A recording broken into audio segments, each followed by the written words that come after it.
बार फिर से आपका स्वागत है। आप देख रहे हैं अब की बार किसकी सरकार। पिक्चर क्लियर हो रही है क्योंकि अब ये जो रुझान है ये नतीजों में बदलते हुए रुझान है। दोपहर के 3 बज रहे हैं और लगभग नतीजे स्पष्ट होते जा रहे हैं अलग अलग सीटों पर। इन सबके बीच एक बड़ी खबर यह है कि अशोक गहलोत अपनी हार लगभग मान चुके हैं, क्योंकि ये भी इस वक्त खबर आ रही है कि आज शाम को वो इस्तीफा देंगे।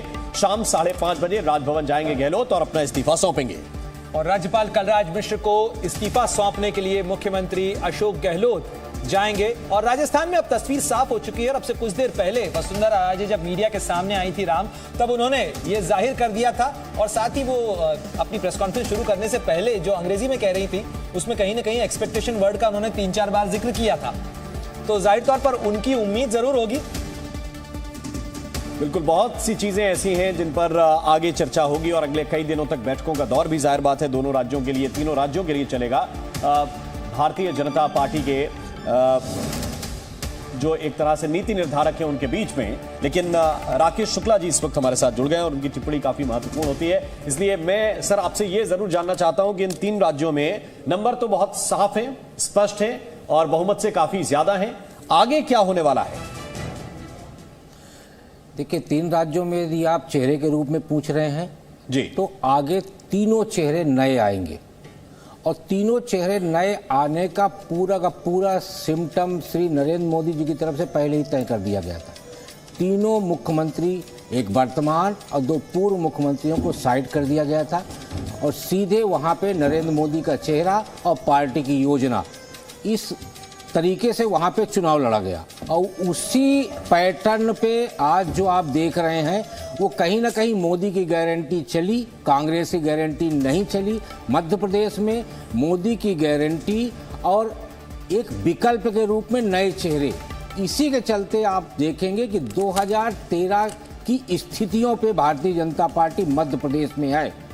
क्योंकि मध्य प्रदेश में इतनी बड़ी जीत तभी होती है जब आप लहर में चलते हैं। 2003 में लहर आई जब कांग्रेस के खिलाफ एक बड़ा मूवमेंट तैयार हुआ, 6% वोट का ग्रोथ हुआ था भारतीय जनता पार्टी का और उमा भारती चीफ मिनिस्टर बनी थी। और आप देखेंगे उसके बाद उसके ग्रोथ में कमी नहीं आई।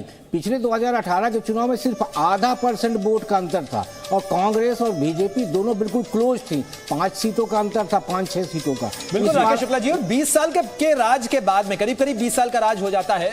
बीच के 19 महीने अगर हटा दिए जाएं तो उसके बाद इस तरीके का परफॉर्मेंस को रिपीट करना अपने आप में किसी पॉलिटिकल पार्टी के लिए बहुत बड़ी बात होती है। लेकिन संगीत रागी जी, राकेश शुक्ला जी जैसे अभी कह रहे हैं कि इन तीनों राज्यों के अंदर जहां बीजेपी ने जीत दर्ज की है वहां पर नया नेतृत्व देखने को मिलेगा, आप सहमत? मैं सहमत हूं इस बात से।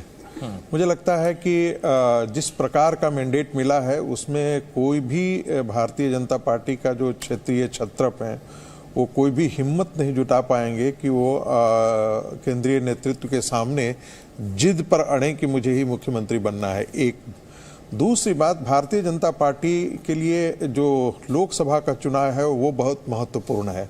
तो वैसी स्थिति में 6 महीने के अंदर उनको सारी तैयारी करनी है और लोकसभा में कोई वो नया प्रयोग करने से बेहतर होगा कि वो इस चीज़ की ओर जाएं कि नया नेतृत्व है, हम पुराने नेतृत्व के बाद हम नए लोगों को ला रहे हैं और ये चीज़ें जो है वो नया उत्साह भरेगी। लेकिन राजकिशोर, तीसरी बात मैं और बोल दूं जी, भारतीय जनता पार्टी जरूर चाहेगी। देखिए, इस चुनाव ने 2-3 चीजें बहुत साफ कर दी है।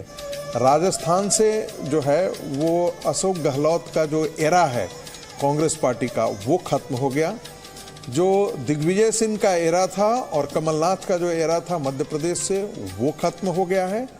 और मुझे लगता है कि जो मध्य प्रदेश है, मध्य प्रदेश में जो वर्तमान नेतृत्व है वो तो रहेगा, लेकिन कोई नई ऊर्जा का नेतृत्व वहां पर हो सकता है, ऐसी संभावना है वो वहां पर